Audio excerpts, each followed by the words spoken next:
Fala galera, aqui é o professor Fernando Raiol do Colégio Curso Intelectos e hoje a gente vai debater aqui as questões do primeiro exame de qualificação da UERJ 2018. Gente, antes de falar das questões, antes de entrar no nosso filé mignon aí, vamos antes falar sobre a introdução da prova. A UERJ escolheu um texto do Marcelo Gleiser falando sobre teorias, sobre a ciência, sobre a forma que a gente compreende o mundo, e esse texto é muito importante para a gente também em história, também na prova de humanas. Por que, professor? Mas por que um texto de um cara que é mais ligado à física tem tanta importância pra gente? Gente, não é para analisar de onde o cara vem, não é para analisar o que ele faz, é para analisar a informação. A gente tem que ter a cabeça aberta, a gente tem que ter a mente aberta para absorver todo tipo de conteúdo. Então lá no seu texto, o Marcelo Gleiser, de maneira brilhante, resume o seguinte: nossas explicações mudam de acordo com o nosso conhecimento acumulado. Gente, a nossa visão de mundo, ela não é rígida, ela não pode ser eternamente pragmática, ela tem que ser sempre aberta a outros conceitos, a outras explicações. Até para a gente criticar, a gente precisa saber do que a gente está falando, a gente precisa analisar, e esse texto deixa claro para a gente que quanto mais conteúdo a gente acumula, quanto mais informação, quanto mais conhecimento, mais prática, mais a nossa visão de mundo se amplia e as nossas teorias também vão sendo transformadas. Legal? Então, fica aí o bizu, um excelente texto para começar essa prova que está maravilhosa. Vamos começar a analisar então. A questão 48 é uma questão que a rapaziada que estuda no Intelectos, a galera que ainda vai estudar ou a galera que já fez o projeto já está acostumada a uma questão da UERJ, em que a UERJ usa textos de dois momentos diferentes para, na verdade, promover uma comparação, promover uma análise. Essa prova da UERJ, ela está cada vez mais exigindo do aluno compilar informações, comparar, saber finalidade, consequências, objetivos e não simplesmente perguntar datas, nomes ou conteúdos firmados, legal? Então, o primeiro texto é um texto do jornal O Combate, é um texto datado de 1917 e é um texto que levanta a questão sobre a greve geral de 17. Gente, a greve geral de 17 foi um evento muito importante que começou na cidade de São Paulo e refletiu assim nos principais centros urbanos do Brasil naquela década, legal? Gente, a greve geral 17, ela tem um estopim no Cotonifício Cresp. Cotonifício Cresp era um grande complexo industrial que, na verdade, a principal fonte da mão de obra desse complexo eram os imigrantes, principalmente italianos e espanhóis.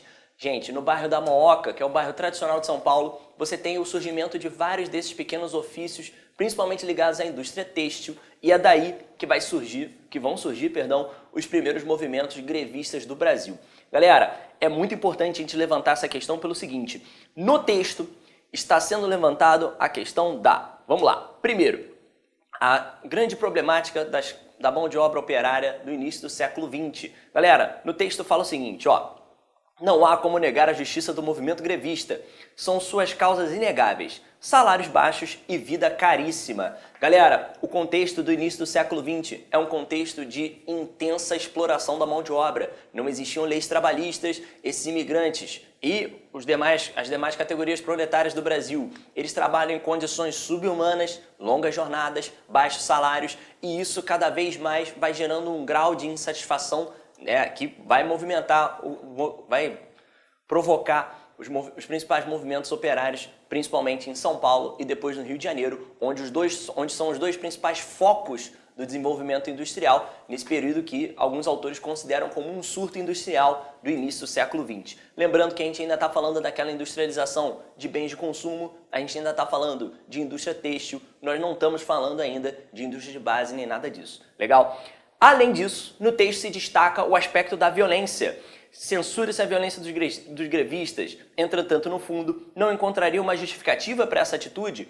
A greve de 17 é uma greve extremamente violenta. Você tem conflitos em vários pontos da cidade. Os grevistas, eles fecham todas as principais instituições ligadas ao comércio e à indústria em São Paulo, e a polícia, que no início do século XX e até o dia de hoje, funciona como aparelho repressor do Estado. Ela é combatida violentamente por esses grevistas. Então, nesse caso do texto, também se destaca o próprio papel do grevista no contexto da violência, quando ele fala o seguinte, ó: pais de família que vivem sendo explorados pelos patrões, que veem os industriais fazendo-se milionários à custa de seu suor e da sua miséria. Esses pais não podem ter a calma precisa para reclamar dentro de uma lei que não os protege. Então aí, ó, tá destacando que o próprio ato da greve, a própria sublevação da ordem, né, o próprio fato do movimento grevista ser contrário à lei vigente, não necessariamente é algo injusto, tendo em vista que essa lei não os defende. E para fechar, fala assim, ó, antes permite que seu sangue seja sugado por vampiros insaciáveis. Então, novamente, uma referência aí à exploração que esses caras sofriam. E o segundo texto, que na verdade está sendo comparado aí ao primeiro, é um texto da Ângela Alonso, uma socióloga da USP, é um texto de maio, né? Então, o texto foi escrito em maio de 2017, novamente a prova da UERJ, chamando a atenção do aluno para contextos e temas super contemporâneos. Então, tem que ficar lendo o jornal, tem que ficar ligado no que está acontecendo, tá, galera? No texto da Ângela Alonso, claro, ela levanta a temática da greve geral de 17, mas ela, na verdade, está trazendo um pouco o escopo para a greve de 2017. A greve geral de 2017 também foi um evento muito importante, principalmente no que se debate da questão das leis trabalhistas, a reforma trabalhista que o Brasil está passando nesse momento. Legal? Então fala assim, ó, o enunciado da questão fala o seguinte: as matérias jornalísticas referem-se aos movimentos grevistas ocorridos no Brasil nos anos de 17 e 2017, apresentando contextos diretamente associados aos conflitos entre capital e trabalho em área urbana. Legal? Tendo como base essas matérias, as principais semelhanças entre os dois contextos mencionados se relacionam aos seguintes fatores. Gente, os dois textos têm pontos em comum. Os dois movimentos grevistas têm pontos em comum. Muita atenção que essa questão pode induzir ao erro, porque o enunciado deixa claro que está pedindo do texto. Então, ó, tendo como base essas matérias. A UERJ ela é campeã de fazer isso. Das 4 opções, tem sempre 2 que parecem ser certas. Aí o aluno fica, meu Deus, o que eu boto agora, Rael?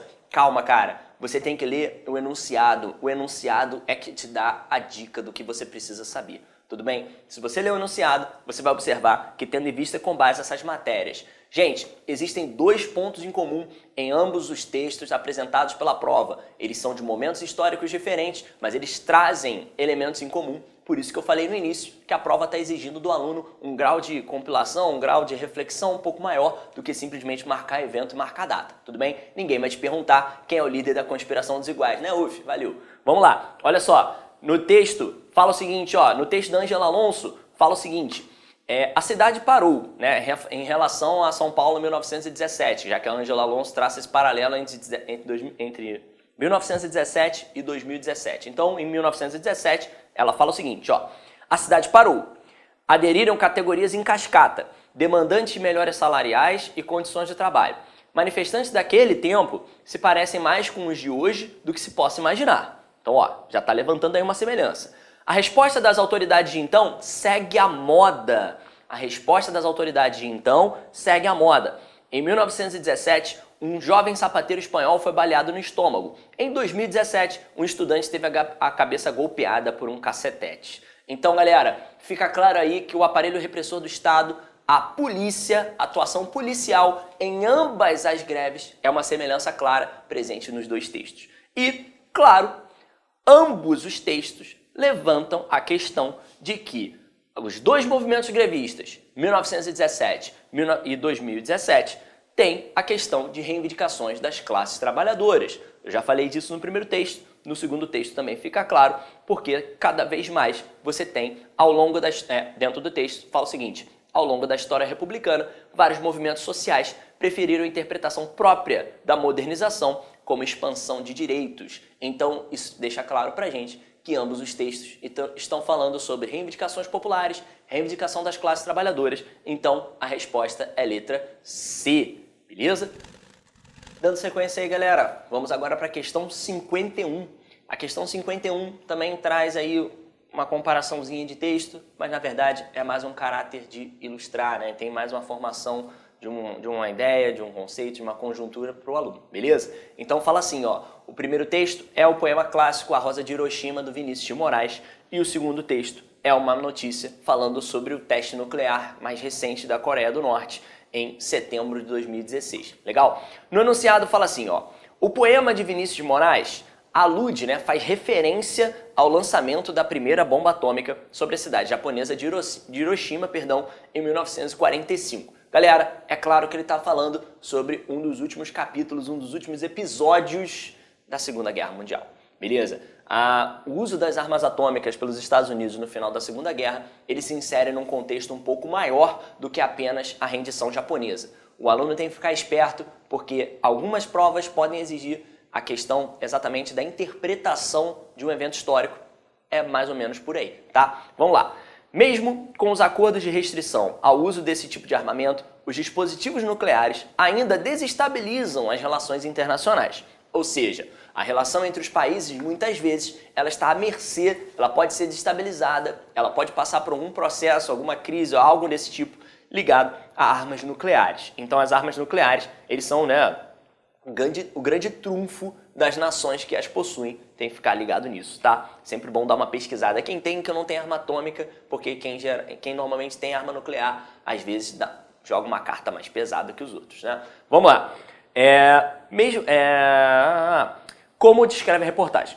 Com base nos textos, a principal motivação do governo da Coreia do Norte em testar esses dispositivos e o efeito que esses testes provocam são, respectivamente. Gente, vamos lá, vamos dar uma analisada. O primeiro texto levanta a questão do uso da arma atômica em Hiroshima e como foi um episódio dramático do nosso século XX. O segundo texto está mostrando como a Coreia do Norte, em 2016, ainda faz questão de testar armas atômicas, ainda traz para o tabuleiro das relações internacionais o uso desses artifícios, desses dispositivos. Gente, tá deixando claro aí pra gente que a questão está querendo saber por que será que as armas atômicas, no caso da Coreia do Norte, elas servem, se você entende qual é o papel da Coreia do Norte na geopolítica atual. Gente, a Coreia do Norte, desde a Guerra da Coreia, ela tem o seu próprio modelo de socialismo, de comunismo, e a Coreia do Norte, ela é um ator interessante nas relações internacionais asiáticas, porque com o passar do tempo, a Coreia do Norte tendeu ao isolamento. Os outros países acabam provocando embargos em relação à Coreia do Norte, principalmente sob a orientação dos Estados Unidos. E a Coreia do Norte, conforme ela desenvolve armamentos atômicos, ela ganha um poder de barganha. Gente, a Coreia do Norte, ela quando testa armas nucleares, ela não está testando armas nucleares para colocar medo nos Estados Unidos. Por mais que a propaganda oficial do país fale sobre isso, por mais que a propaganda oficial diga que eles vão destruir a América, etc e tal, não é essa a questão. A questão é, a Coreia do Norte, no seu governo isolado, no seu governo totalmente voltado a uma ideologia de uma família, de uma dinastia que governa aquele país há mais de 50 anos, a Coreia do Norte, ela testa armas nucleares justamente para mostrar força. A Coreia do Norte, ela não teve ainda o seu poder, a sua estrutura de Estado desmontada pelo Ocidente, porque toda vez que o governo coreano começa a aparecer mal das pernas, ele vai lá e testa uma arminha nuclear. Então, o teste de armas nucleares pela Coreia do Norte representa força, principalmente no cenário asiático, tá? Lembrando, a Coreia do Norte está muito próxima ao Japão, forte aliado dos Estados Unidos. Por outro lado, ele está pedindo aqui, com base nos textos, a principal motivação do governo da Coreia do Norte em testar esses dispositivos, a gente já sabe, demonstra força. E o efeito que esses testes provocam são, respectivamente é na ordem. Então, o primeiro item tem que ser a motivação, o segundo item tem que ser o efeito. A opção que melhor mostra isso é a opção D, demonstrar poder aos governos vizinhos, e o efeito é o impacto duradouro da radioatividade. Testes nucleares têm um impacto ambiental muito sério, que é justamente como você espalha a radiação em geral nos oceanos. Então a resposta é a letra D, de deixa acontecer naturalmente. Então vamos lá, galera, seguindo adiante, questão 52. Questão 52 é uma questão muito interessante, porque é uma questão que não pede necessariamente interpretação de texto, mas é uma questão de interpretação. É uma questão de interpretação de imagens, de propaganda. Então, fica ligado que nem sempre interpretação é apenas de texto. Olha só, ao longo de 2 séculos de existência, as características estruturais do sistema capitalista permanecem inalteradas. Nele, contudo, houve importantes mudanças que redefiniram a forma de produção e consumo de bens. Essa é a razão pelo qual os estudiosos reconhecem momentos distintos do capitalismo, denominados como modelos produtivos. Falou em modelos produtivos, acendeu a lâmpada, industrialização. Tá falando sobre a forma de organização da produção industrial ao longo das fases do que a gente determinou depois de revoluções industriais. Beleza? Então vamos lá. As campanhas publicitárias guardam forte coerência com esses modelos, tá? A imagem publicitária que expressa uma característica do modelo produtivo fordista é... Gente, você tem nessa questão 4 imagens, tudo bem? 4 propagandas da Coca-Cola.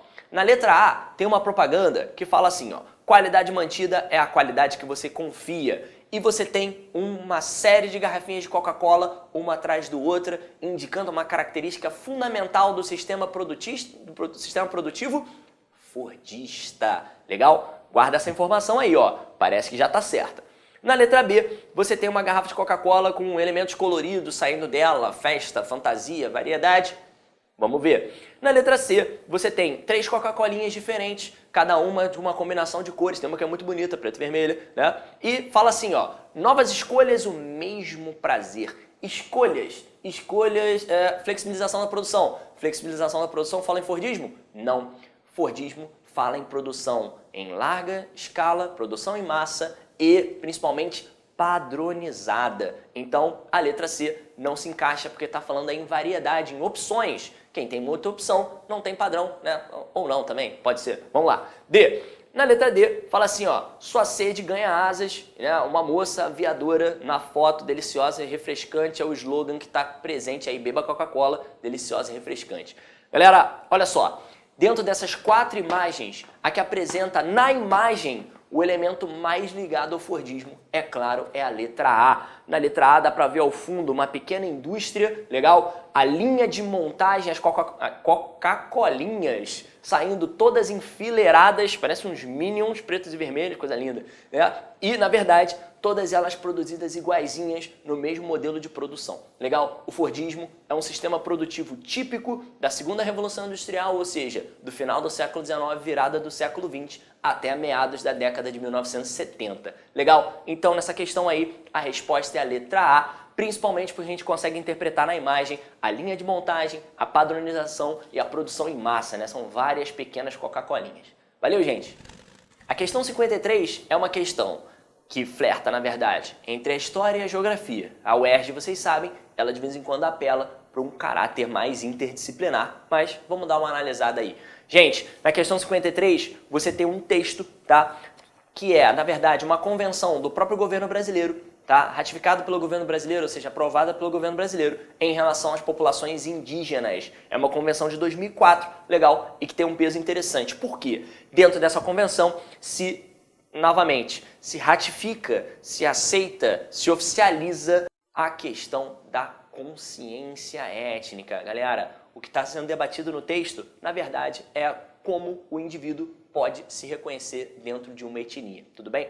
Então vamos lá, ó. No texto, a parte central, a parte chave do texto, fala assim, ó. A consciência de sua identidade indígena ou tribal deverá ser considerada como um critério fundamental para determinar os grupos aos que se aplicam as disposições da presente convenção. Então, ó, fica ligado nessa parte. E o gráfico, que na verdade traz pra gente algumas informações interessantes, mostra 2 gráficos, um sobre a população indígena do litoral e um sobre a população indígena do interior, e a partir da década de 2000, a partir dos anos 2000, você começa a ter uma elevação, né? A curva passa a entrar num viés crescente, um viés positivo em relação a essa população. Por que será? Será que tem alguma coisa a ver um com o outro? Claro que tem. Os 2 elementos estão relacionados, os 2 trazem informações fundamentais para a gente resolver a questão.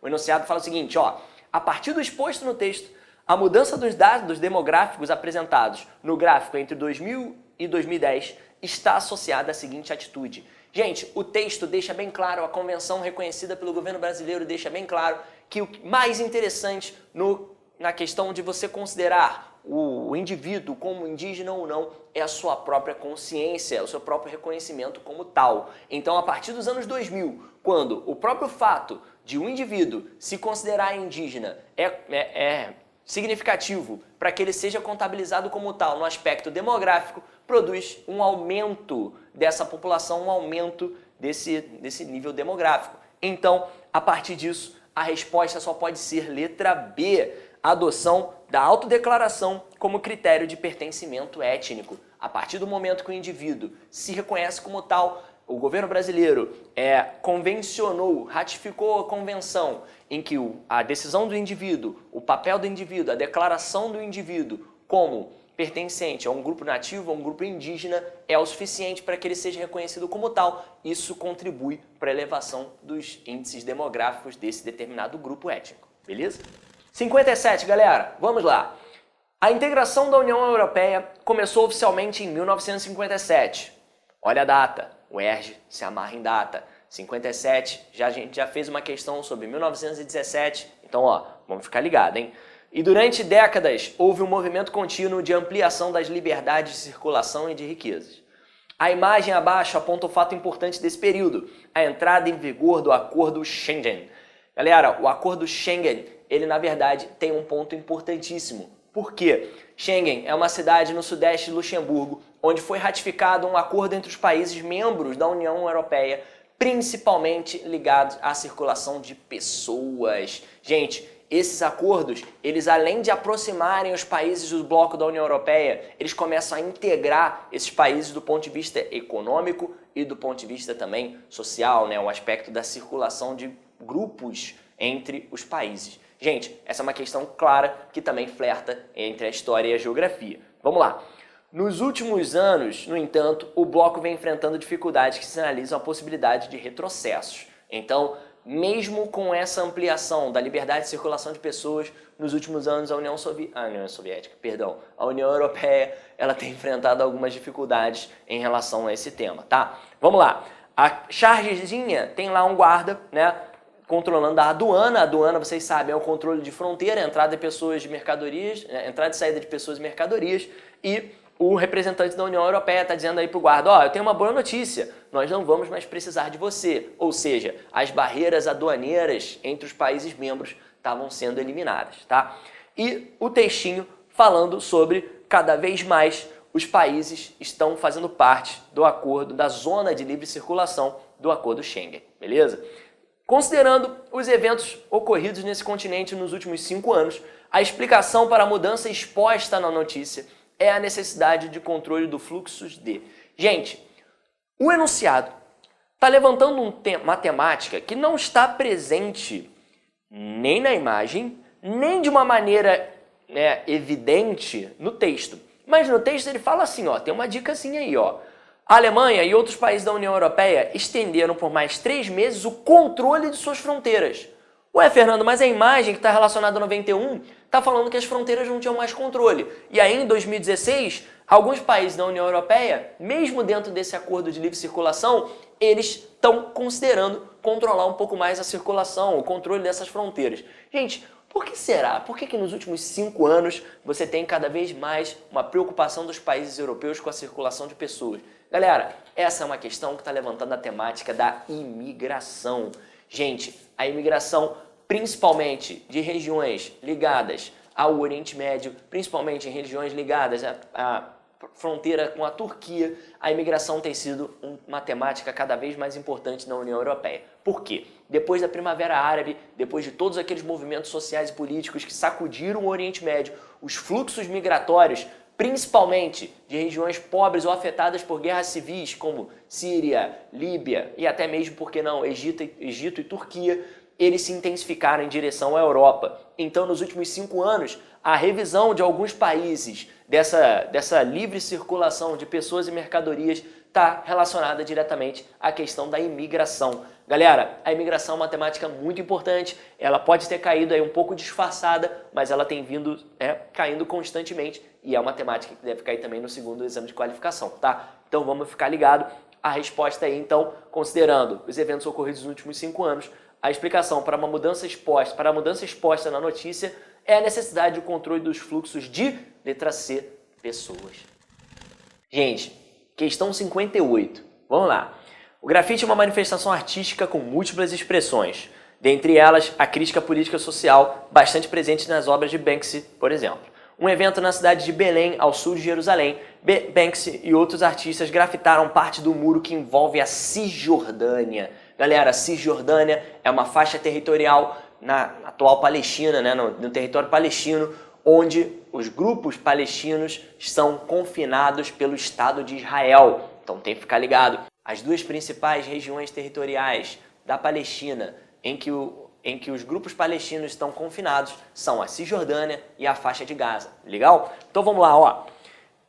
Tendo o contexto local como tema comum, como ilustram as obras abaixo. Então você tem aí as duas representações da intervenção do Banksy no muro da Cisjordânia, legal?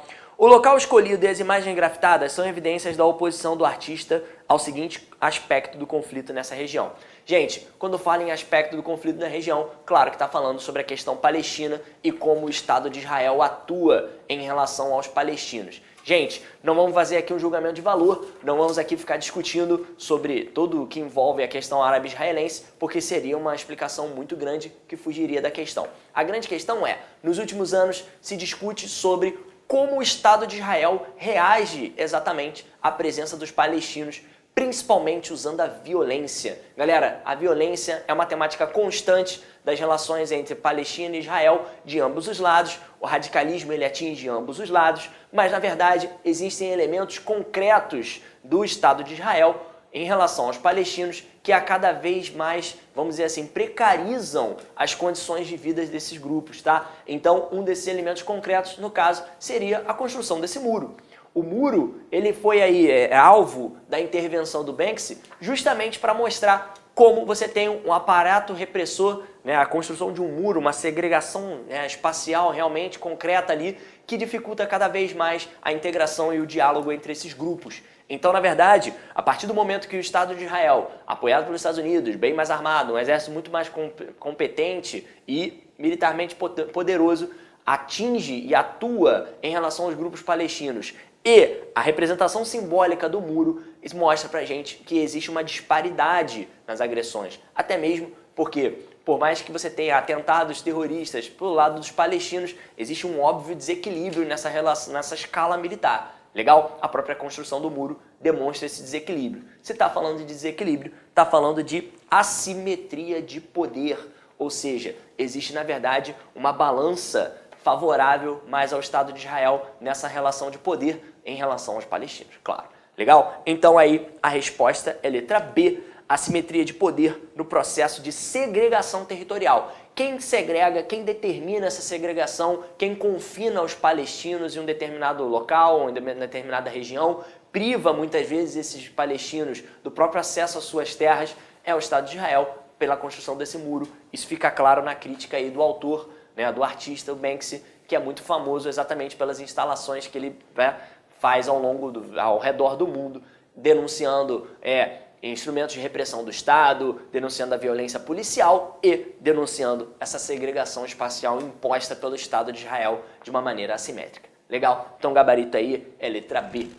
Gente, questão 59 fala de um tema que está sendo cada vez mais cobrado na UERJ e no Enem. Galerinha, corações verdes, construção da memória. Memória, patrimônio, espaço, preservação, valorização, tudo isso está sendo cada vez mais cobrado. Gente, a história ela não surge na natureza, ela não vem de uma mensagem divina, nada disso. A história, a nossa própria percepção de espaço, a nossa própria percepção de memória, de onde viemos, etc. e tal, ela é construída a partir do homem, é construída a partir da nossa sociedade, do indivíduo. Então, cada vez mais, memória, a gente tem que ficar ligado, é uma temática que nos rodeia. Nomes de rua, nomes de praça, monumentos, estátua, tudo isso faz parte de um aspecto de construção da memória e, o que é mais importante, memória é reflexo do seu tempo social, ou seja, a memória ela reflete o tempo em que ela é construída e essa questão traz pra gente isso aí.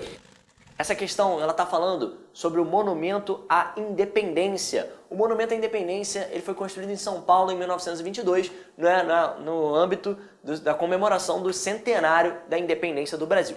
Qual é o ponto, galera? Nessa questão existe o destaque, a exaltação nesse Monumento da Independência de alguns elementos, de alguns aspectos que, segundo a memória que estava sendo construída em 1922, estão diretamente relacionados ao nosso próprio processo de independência. Então, por exemplo, no texto, isso fica bem claro quando diz assim, ó, dentro lá do monumento, em dois lados desse monumento, existe na lateral esquerda os Inconfidentes, existem na lateral esquerda a representação dos Inconfidentes mineiros, ou seja, está falando da Inconfidência Mineira, 1789, e na lateral direita a representação dos membros da Revolução Pernambucana de 1817. Gente, esses dois movimentos, Inconfidência Mineira e Revolução Pernambucana, foram movimentos de caráter separatistas, foram movimentos que pregavam a emancipação de seus territórios. Só tem um pequeno detalhe, isso faz parte do aspecto de construção da memória. Por quê? Se o monumento que a gente está falando é um monumento de 1922, ele é um monumento do contexto da Primeira República. Se é um monumento do contexto da Primeira República, a gente já sabe que a Primeira República, ela tradicionalmente reconstrói a memória brasileira, ela tem um papel de resgate na memória brasileira de movimentos de caráter separatista, dando a eles, muitas vezes, um peso um pouco maior do que eles tiveram de verdade. Por quê? Principalmente destacando o aspecto republicano. Galera, a Primeira República traz de volta, ela resgata, ela associa ao processo de independência as lutas separatistas que, na verdade, trazem uma temática de república. A Inconfidência Mineira, ela teve inspiração no movimento de independência dos Estados Unidos. Muito cuidado para não associar a Inconfidência Mineira com a Revolução Francesa, apesar de serem no mesmo ano, 1789, não fazem parte exatamente de uma mesma relação de influência, até porque o contexto da Inconfidência Mineira é um pouco anterior ao início da Assembleia. Legal? E, por outro lado, a Revolução Pernambucana, em 1817, foi um movimento no período joanino, onde você tem líderes locais da capitania de Pernambuco proclamando ali exatamente a República. Inclusive é interessante porque o processo de emancipação da Revolução Pernambucana, diferente da Inconfidência Mineira, ele realmente chega a ser concretizado. Tudo bem? Eles realmente vão formar ali um governo em separação ao resto do Brasil. Só que é isso que eu estou chamando a atenção. São movimentos separatistas, ou seja, a Inconfidência Mineira falava sobre a independência da região de Minas Gerais e já caiu várias vezes também relacionando ao papel do Tiradentes sobre isso e como a memória do Tiradentes foi reconstruída. E a Revolução Pernambucana, ela fala também na independência da região de Pernambuco. Nenhum dos dois movimentos fala exatamente da independência de todo o território nacional, até porque a ideia da nacionalidade brasileira ela ainda estava sendo construída. Você não tem ainda aquela identificação de todas as províncias, de todas as capitanias com uma única unidade territorial e nacional. Tudo bem? Então vamos lá. Ó. Os contextos políticos nos quais são criados os monumentos interferem na valorização de determinadas interpretações sobre as experiências por elas representadas. Ou seja, você valoriza a interpretação sobre a experiência. Isso é um aspecto de construção da memória.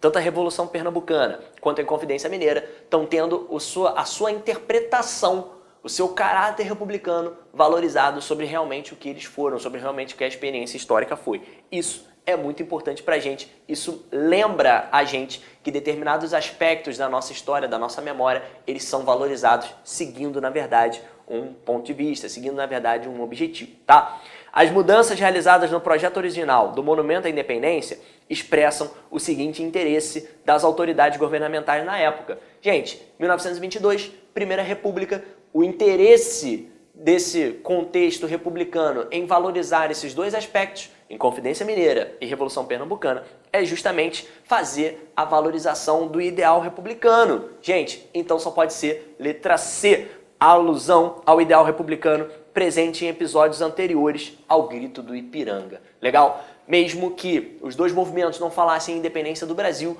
mesmo que a formação ou a idealização de um caráter republicano nos dois movimentos não tenha necessariamente uma relação com que a república que é estabelecida depois de 1889, você tem aí um resgate dessa memória, uma reconstrução dessa memória histórica, que é muito importante pra gente, é algo que nos cerca no dia a dia e cada vez mais o vestibular tem cobrado do aluno uma visão crítica em relação a isso. Beleza, galera?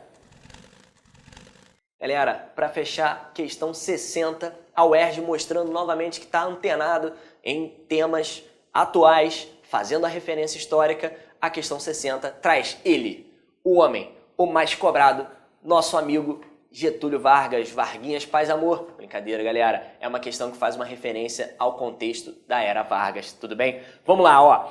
Tem um texto, na verdade é um discurso do Getúlio Vargas pronunciado no 1º de maio. A rapaziada já tá ligada. 1º de maio, além de ser o Dia do Trabalho, Dia do Trabalhador, também é uma data importante na era Vargas, quando Vargas traz para a população brasileira a questão das leis trabalhistas. O Vargas, ele utilizava o feriado do Dia do Trabalho como um momento de integração, de estabelecer um vínculo com as classes trabalhadoras, quando ele concedia ali determinados benefícios, que na verdade são as leis trabalhistas, tudo bem? Então o presente que o Vargas dava em determinadas datas, como o Dia do Trabalho, o primeiro dia do ano, Natal, etc e tal, é nossas leis trabalhistas, justamente para estabelecer essa ligação política direta que a gente vai trabalhar, né, que a gente vai depois estudar e vai evoluindo ao longo do tempo na ideologia trabalhista varguista e depois populista. Tudo bem? Então vamos lá, ó. O governo Vargas, 1930 a 1945, realizou muitas vezes comemorações públicas e pronunciamentos no 1º de maio, tá? A maior parte desses pronunciamentos, os grandes movimentos ligados ao anúncio desses benefícios concedidos pelo governo Vargas no contexto, principalmente do Estado Novo, eram realizados no estádio de São Januário, tá? O estádio de São Januário aqui em São Cristóvão. Vamos lá. A foto e o trecho do discurso proferido pelo então presidente, relativos a essas comemorações, possibilitam compreender alguns dos objetivos centrais da política trabalhista varguista. Tudo bem? Olha só, possibilitam compreender alguns dos objetivos centrais. Vamos lá. Esses objetivos viabilizaram os seguintes resultados. Gente, não está perguntando quais são os objetivos, está perguntando quais são os resultados que esses objetivos viabilizaram. Tem que tomar cuidado, hein? Porque às vezes pode ter uma opção aí que induz ao erro, tudo bem? Vamos lá, ó. A gente sabe que durante a era Vargas, o Vargas ele assume o papel de mediador das demandas das classes trabalhadoras. O Vargas ele tem, na verdade, uma grande aversão pelos movimentos de caráter socialista, né, pelos movimentos proletários influenciados pela Revolução Russa. O Vargas, ele na verdade tem um caráter extremamente autoritário e ele assume exatamente o protagonismo das demandas das classes trabalhadoras mediando aquele conceito que o Marx escreveu lá atrás da luta de classes. Então o Vargas, quando ele dá aos trabalhadores esses benefícios, ele na verdade está assumindo esse papel de meio campo entre os trabalhadores e os seus patrões. De uma certa forma, o Vargas está trazendo para ele, está trazendo para o seu Estado, está trazendo para a sua lógica de governo o papel de determinar quais são os benefícios e quais são as demandas da classe trabalhadora. Isso forma para ele uma base de apoio política muito interessante, tá? Uma ligação quase que afetiva com os trabalhadores e mantém ele tanto tempo aí no poder, tudo bem? Claro que ele também está beneficiando as elites, né? Não pode só dizer que o Vargas é o pai dos pobres, também é a mãe dos ricos. Vamos lá, voltando.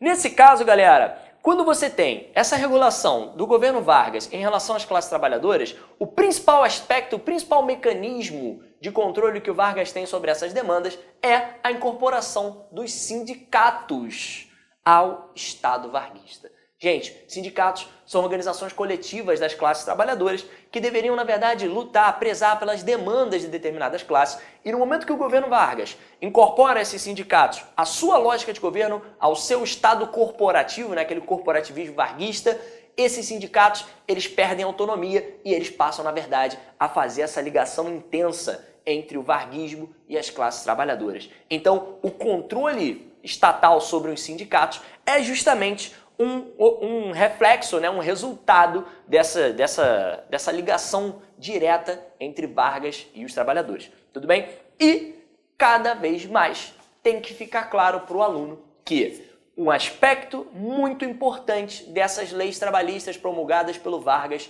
é o foco no trabalhador operário urbano. Tá? As classes trabalhadoras camponesas, elas não são plenamente beneficiadas pelas leis varguistas e isso fica muito claro. O Vargas, ele considera no Estado Novo o seu tipo ideal, né? O seu cidadão ideal, o operário. Tudo bem? Então, na verdade, quando a gente começa a associar esses dois resultados, a resposta só pode ser letra D. Regulação estatal dos sindicatos e concessão de benefícios para o operariado urbano. Tudo bem? O Vargas, até mesmo para manter uma ligação muito próxima com as elites agrárias, ele não interfere muito nas relações de trabalho rurais e não faz nem fala em momento algum em reforma agrária. Então, o camponês, o trabalhador rural, ele é meio deixado de lado pelo Estado varguista. A resposta é a letra D, de novo, de deixa acontecer naturalmente. Valeu, galera! Forte abraço, foi ótimo estar aqui com vocês. Galera que tirou B, não desanime, a gente está chegando. Mais 2 meses, vem aí o segundo exame de qualificação. Até a próxima. Valeu!